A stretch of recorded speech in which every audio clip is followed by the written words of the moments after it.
This week on Act Out, you can't know America unless you know the U.S. empire. We sit down with Kevin Zeese, who has recently returned from Venezuela to talk elections, economic warfare, and media blockades. We also take a look at Nicaragua, a country which also finds itself in the crosshairs of our flailing hegemony and economic crusading. From tweets to marching in the streets, this is Act Out. Blockades! Blockade! Bulldozers swarm outside the checkpoint gate. An orange flash broke the hush and blew me into the street. I awoke next to the body of my baby. No! Welcome to Act Out. I'm Eleanor Goldfield, and this is your tipping point. WHINSEC, the Western Hemisphere Institute for Security Cooperation, formerly known as the School of the Americas, or SOA, is a paramilitary training school for Latin American soldiers quietly nestled away at Fort Benning, Georgia. With no oversight from our government, WHINSEC operates within the shadowy confines of U.S. empire extension and retention. The WHINSEC roster includes shining stars of human rights violations, such as General Videla from Argentina, who served as military dictator from 1976 to 81, following the U.S.-backed coup. During his stint as dictator, he oversaw the creation and maintenance of concentration camps, the forced disappearances of roughly 30,000 people, torture, extrajudicial killings, and other crimes against humanity. Another couple of examples. From Venezuela, Army Commander Efrain Vasquez and General Ramirez Poveda, who both attended School of the Americas and went on to lead a failed coup against then Venezuelan President Hugo Chavez in 2002. So why am I bringing this up?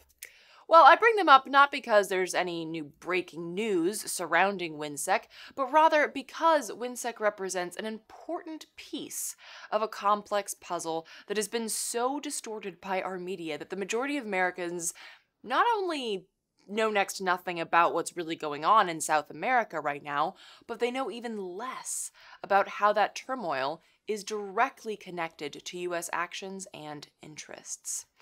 Indeed, I'd say that most Americans haven't even heard of WHINSEC, don't know that it exists, or churns out ready-to-roll soldiers of the empire, complete with U.S. backing and brainwashing. And if you don't know about WHINSEC and how it helped design and manifest, for example, that 2002 failed coup in Venezuela, well, then you might not be aware of the other tools that we're currently using in Venezuela, namely media blockades and economic warfare. What seems like a discrete issue belonging solely to the people and government of Venezuela is actually deeply tangled up in our desperate need for hegemony and our absolute inability to let South American nations self-govern. So for a look beyond the media blockade into the economic wars and the realities on the ground in both Venezuela and, new to the warped headlines in Nicaragua, we sat down with Kevin Zeese, co-founder of Popular Resistance and recently returned from an election monitoring trip to Venezuela. Take a look. I think it's very important for people in the United States to know how serious the economic war is as far as undermining the safety, health care of Venezuelans. Venezuela has the money to buy medicines and to buy food. They're told by various countries, various sources, we can't sell to you because of the boycott, but we'll give you humanitarian aid. Now, the problem with humanitarian aid is it comes in strings. And the strings are that under the OAS, the Organization of American States, which Venezuela is part of, once you take humanitarian aid, it gives them some authority to go into your government and intervene to solve the humanitarian crisis. So while Venezuela tries to buy food and medicine, they get, no, you can't buy that, but we'll give you humanitarian aid. So I think there's a reason for that. Now, the media blockade also is very important. In fact, when we were in Venezuela, we went to visit Vargas, which is a city not too far from the airport, and the mayor there told us that the media blockade was even more important than the economic blockade. And his reasoning was that there's so much misinformation and falsehood out about Venezuela that makes it hard for Venezuela to work with other countries, other governments, businesses around the world. They get all these stories about humanitarian crisis, people starving, all this violence, which was not really happening, by the way. I didn't see people starving in the streets. I see more people in the United States begging for money than I saw in Venezuela. And I was in various types of environments. So I would have seen it, I think, if it was widespread. So the media blockade is very important. And I was invited down by some media outlets, the Intrepid News Fund, which funds trips for people to go to Latin America to report on what's going on. And they work with Venezuela Analysis, which does Venezuela-focused media. And they kind of set up our schedule of meeting various people and seeing various voting precincts and watching the transparent counting, auditing of the election machines. So that's how it went down. There are requirements that you just write about what you see. Right. And I've written a few articles about it, and I would continue to. I was writing before I went down there, while I was down there, and then since I've come back, because I think Venezuela is a really linchpin nation for Latin America and for U.S. domination of Latin America. In what sense? Well, they've really challenged U.S. imperialism. They are very aggressive in saying they say no to U.S. imperialism. They're very aggressive in challenging the neoliberal capitalist model. The Bolivarian process, some people call it Bolivarian revolution. I heard it called the Bolivarian process more often down there, is a process of moving away from capitalism and moving toward more direct democracy, more participatory democracy, as opposed to representative democracy, which is quite a difference. Mm-hmm. It's much more democratic than the United States. So when you hear this, it's a dictatorship, and then you see what's actually going on, reality is the opposite of what we're told.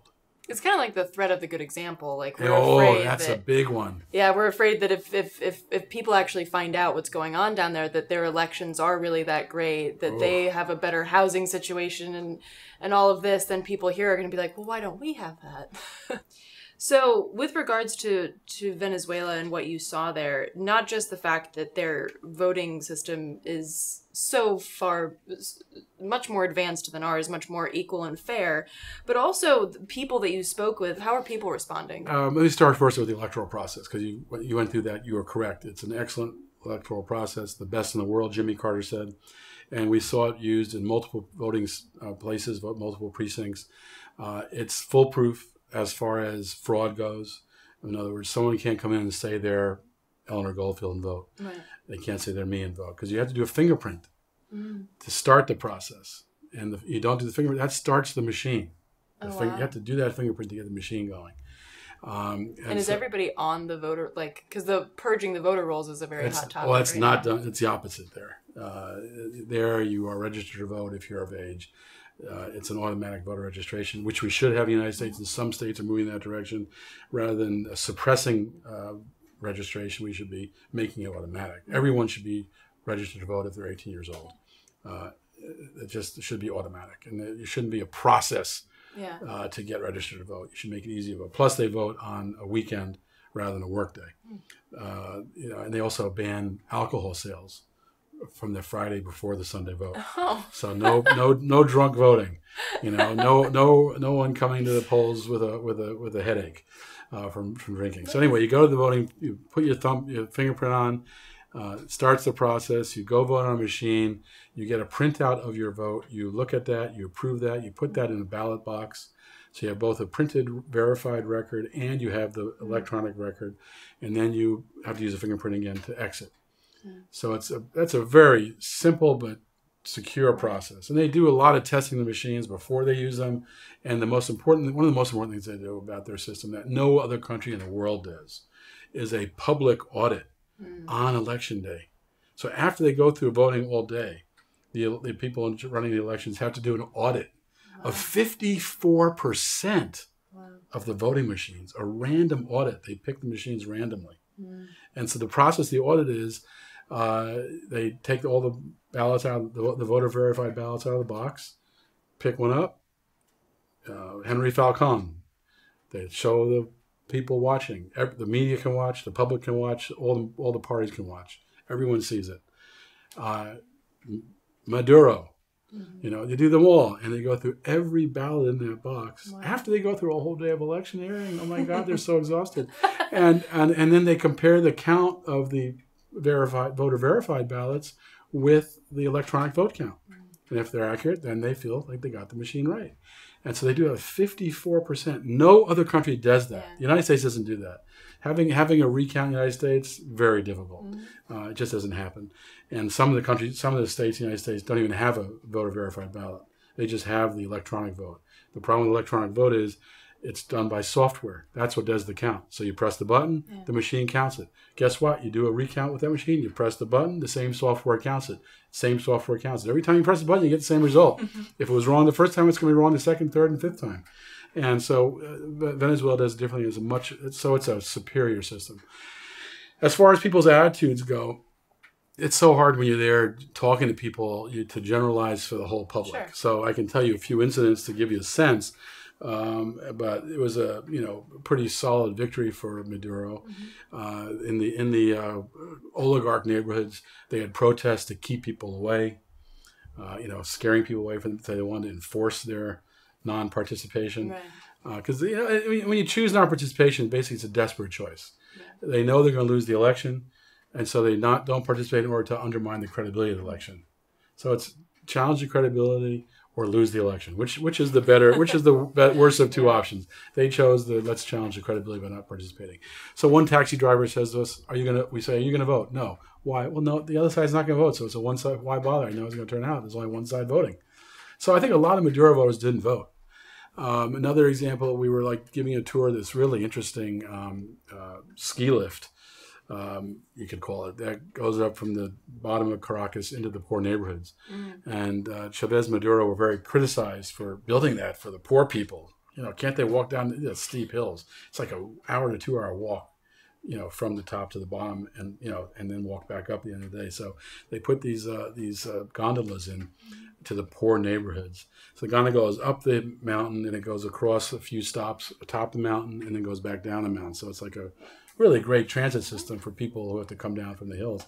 And as we're doing that, we're getting toured by the person who runs the gondola, and they're talking to us, and this older woman, probably in her 70s, stops and is listening. And when there's a break, she intrudes and says, "So you're from the United States?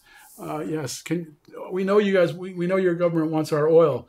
We also know that they're trying to undermine us, and they're doing the economic blockade, and they're how this is injuring us. And we want you to go back and tell them to stop. It's not the right thing. They should stay in their own country, mind their own." So this was this woman make sure you tell them that. Yeah, that was pretty cool. She was pretty interesting, and so that kind of a lot. There was we went to a variety of neighborhoods. We didn't go into, unfortunately, we weren't allowed to go into the oligarch communities very much. We did go in a little bit, but not for voting precincts, just because of safety issues. There was a former Spanish prime minister who was things were thrown at him for voting in one of those neighborhoods. So there was a kind of a threat of violence if you went in those neighborhoods. And so they didn't feel safe letting us go there, unfortunately. But we went to a variety of neighborhoods, both Chavista and kind of middle of the road neighborhoods, and got pretty much the same reaction. People were lined up to vote. They had a seating area. People sit and wait till they're up for their turn to vote. Each voting precinct had multiple rooms where you could vote relatively quickly. And unlike the United States and Venezuela, there's a right to vote. We don't have a right to vote here. No. There's no constitutional right to vote. There's no statutory right to vote. They have a right to vote in their constitution. And so when you have a right in the Constitution, you got to enforce that right. And so what they do, as I said, they make it easier to vote, make it easier to register. And they make it easy to vote because they have more precincts. They keep on adding more. They see the populations where they need more. And unlike here in the United States, where you have these long voting lines on election day, where people wait in line 2 to 4 hours. And then get a provisionary ballot. Especially in black communities, or Latino communities, where they try to suppress the vote. One way they do that is by having less machines, less opportunity, making it harder to vote. Right, when you have a right to vote, is the opposite. You make it easy to exercise that right. Wrapping up with Venezuela here, do you have a sense of the trajectory there with regards? Because obviously, I mean, we've seen this happen in South America and places like Cuba. The goal is, well, we're going to make you hurt so much that we flip the government. Yes. Do you see that happening? Do you see that trajectory, or how do you see things happening? Well, I definitely see the United States continuing that approach. I don't see the United States giving up on its desire to control the largest oil reserves in the world. Right. You see Trump talking about we have the military option, Rubio and Tillerson talking about regime change.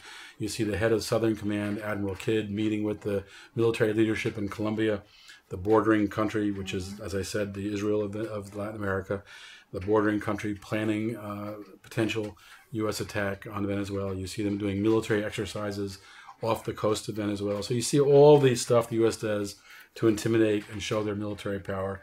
And the recent election in Colombia is not a good sign. It was a very high turnout for a left election in Colombia. Colombia's a pretty conservative country, has been for a long time. The best they'll do is elect a liberal party, but that's even worse than the Democratic Party here. But instead they elected an extreme right-winger who I think is very dangerous to Colombia and to Latin America. So that's going to be a challenge. As far as inside the country, I don't see the people turning away from Maduro and the Bolivarian process. I think they've done a really good job of educating the public about the depth of U.S. imperialism. I think it's becoming more and more clear about the traders inside Venezuela, the oligarchs who own a lot of big business interests, and the fact that they're traders is becoming more clear. So I think those differences are sharpening and clarified with the people. So I don't see them voluntarily giving that up. Right. It's going to take an act of involuntary forced change by the U.S. and Colombia and other allies. They've been very successful in the United States. Unfortunately, during George Bush's time, the Pink Revolution occurred. When Obama came in, he was a much better empire president than George Bush. George Bush screwed up the empire. Obama rebuilt it. And you saw the pink tide reverse in a lot of countries, and that's continued. We saw Hillary Clinton applauding the coup in Honduras. You saw the coup in Brazil. You've seen a number of other countries, and the U.S. has developed a kind of a network of countries that are neoliberal now, going back to neoliberalism. And there are a handful of countries who are still fighting back. That's why I think Venezuela is so important. It's one of the biggest country that's still fighting back. So shifting now to Nicaragua, because there have been a lot of headlines that have basically more of these fear tactics and more of that sort of like media war with regards to what's happening there. Protests paralyzed the economy. Yes. The State Department put travel restrictions on so-called thugs guilty of human rights violations. Talk about what's happening there and that media war. And very much the same thing. Nicaragua reminds me a great deal of Venezuela during the extreme era of the oligarchs, of the right-wing violent protests. You got a lot of headlines then about Venezuela, about X number of people killed in protests. Government shoots at protest or kills protesters. Government arrests protesters. And you're seeing the same kind of stuff in Nicaragua. It seems like the regime change tactic of the U.S. and the local allies it works with is now conduct violent protests. And by violent protests, I mean shoot at police, burn buildings, burn cars, use mortars, really violent protests, get the government to respond with violence, and then claim, look, the government's being violent against protesters. And then the headlines, 140 people killed in protests. But they don't divide those. Who killed those people? Right. Were those 140 killed by the protesters? Mostly. Were they killed by government response to violent protests? Defending themselves against violence? Mostly. There's never, I don't know any cases of Venezuela or Nicaragua actually shooting at non-violent protesters.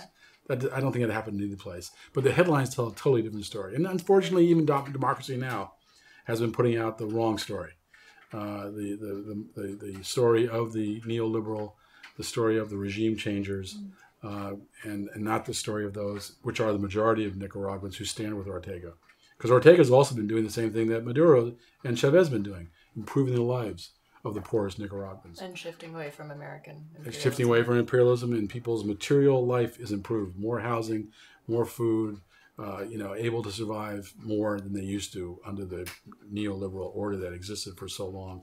So final question, with regards to what you've seen in Venezuela and what you know about Nicaragua, do you see like that this is reminiscent of what happened in the 70s with Chile and Argentina, but does it feel different now that the U.S. hegemony kind of worldwide is, particular economic power is waning? How do you see this as potentially different? And do you see like the South America or Central America turning into like another Middle East with regards to us just lashing out as we fall? Boy, those are tough predictions to make. I'll give my hopeful scenario.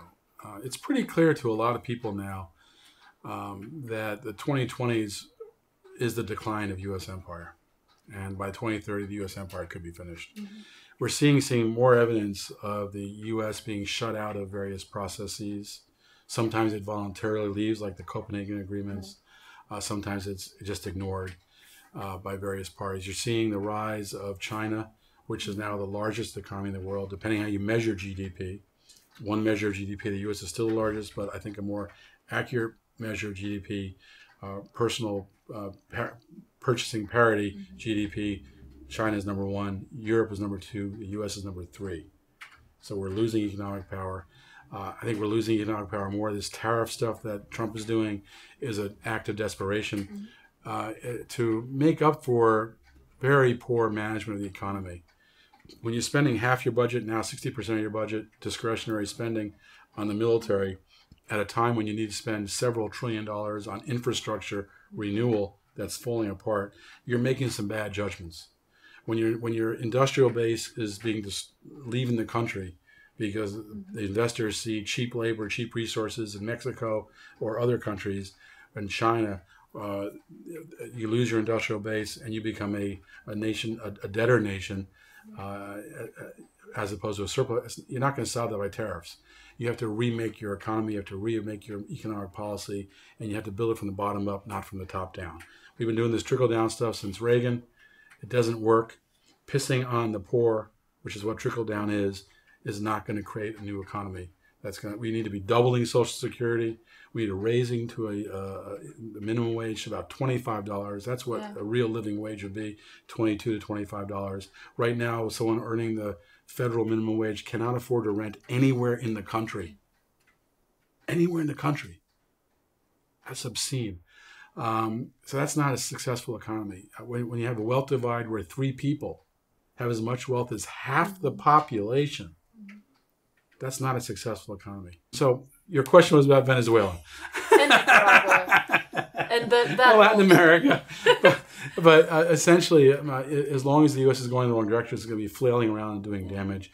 I think the people in Latin America, at least in some countries, are educated enough about U.S. imperialism that they're not going to fall for it. They're going to fight back against it. That's a positive. I'm hopeful that the Mexican election will move toward the left for the first time in a long time, and that would be a very big step. Mexico is very important. Even though he's not a leftist president, he's a left of center potential president, and that's a very positive sign. I'm hoping that Brazil will overcome its soft coup and find a way to elect Lulu or someone from Lulu's party back into office after essentially the coup, the legal coup through a false removal of the president and through the false prosecution of Lula. I think Brazil has potential to turn around. And so I think there's still a potential for this to reverse itself at the same time that the U.S. empire is falling. I think our job as people in the United States is to help the U.S. empire end in as least damaging a way as possible, least damaging to the world and to the people of the United States. It could be very damaging to the world and the people of the United States. It could be World War III. It could be widespread economic distress, poverty in the U.S. It could be high security situation inside the U.S. as people get more and more economically insecure. It could go that way. I think our job as activists is to try to find ways to end empire as graceful is probably too strong a hope, as gracefully as possible. To expand a bit on what Kevin talked about regarding Nicaragua, earlier this spring, the National Endowment for Democracy, what journalist Max Blumenthal calls the U.S. government's regime change arm, bluntly asserted that organizations backed by the Ned have spent years and millions of dollars laying the groundwork for insurrection in Nicaragua. Indeed, Nicaragua was a proud scalp for Ned in the 90s when right-wing candidate Chamorro defeated the Sandinistas via the culmination of nearly $16 million in Ned grants to anti-Sandinista political parties and media outlets. And since 2014 alone, Ned has spent $4.1 million in Nicaragua, funding anti-Ortega groups, while also, at the same time, spending millions to tear down Venezuela's socialist government and fomenting the coup that toppled democratically elected Aristide in Haiti. The IMF and USAID have been busybodies as well in Nicaragua, with the IMF demanding huge cuts to social services along with the privatization of health clinics. Ortega's counteroffer included taxing businesses and retirees more, which precipitated a backlash. Not by retirees or business owners, but by student groups directly funded by, you guessed it, the U.S. Meanwhile, the U.S. Agency for International Development, or USAID's, budget in Nicaragua was over $5 million in 2018 alone, and the bulk of that was geared towards, quote, training civil society and media organizations. So in short, we not only pay to destabilize these countries through US-trained and backed military coups, but we also enjoy rigging elections, training and paying violent protesters, and then making sure that there's absolute media complicity with regards to uplifting US empire and demonizing democratically elected leftist governments. In a nutshell. And this is so vital to understand because we often consider propaganda to be mostly a domestic beast. Sure, they lied about Flint. Sure, they lied about the rigged primaries here at home. Sure, they lie about the prison-industrial complex, systemic racism, and who shot JFK. But if we don't recognize the scope, much less the existence of an actual US empire, we can never fully understand America. And unless we acknowledge the real America, we cannot hope to effect real change. So with that, let me recommend that you head to our YouTube page in order to see the full interview with Kevin Zeese.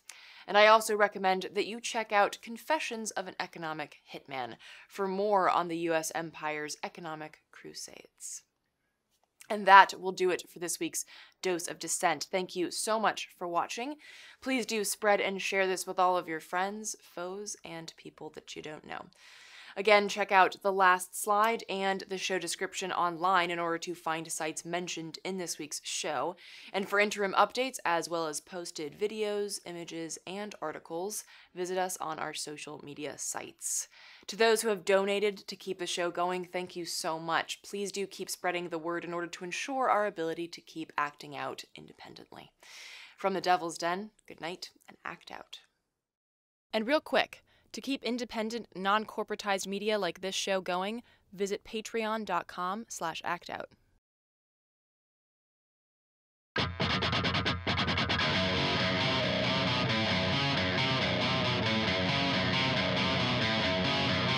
I can hear the boots are stomping.